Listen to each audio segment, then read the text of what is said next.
Yusek, doon sa 224 current PPP projects, lahat ba ito kayang matapos bago matapos yung term ni Pangulong Marcos sa 2020? Pinipilit po, actually po, may mga projects po na 2025, 2026 ay maaari pong matapos. May mga pagkakataon lang po kasi na may mga external factors, lalo na po mga sa infrastruktura, kailangan po natin tugunan yung mga right of way na problema.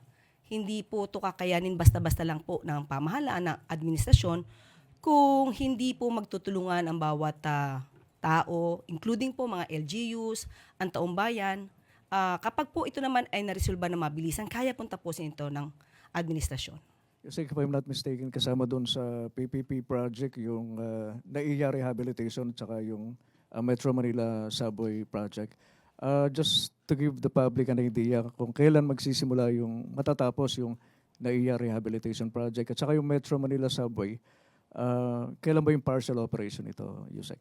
Actually, nasa report po ito ni DOTR Secretary Vince Dizon. Ibibigay ko po sa inyo yung detalye para po ang taon at ang maaaring konkrento makukumpleto ay maibibigay po natin. Kamakailan po ay nagkaroon po ng pagpupulong patungkol po dito. Ang talaga pong medyo idinadaing ng ating administrasyon ay kung paano mapapabilis ang problema sa pagkuha po ng right of way. So kapag po ito ay wala naging problema, tuloy-tuloy lang din po ang proyekto at tuloy-tuloy natin matatapos ang mga ito.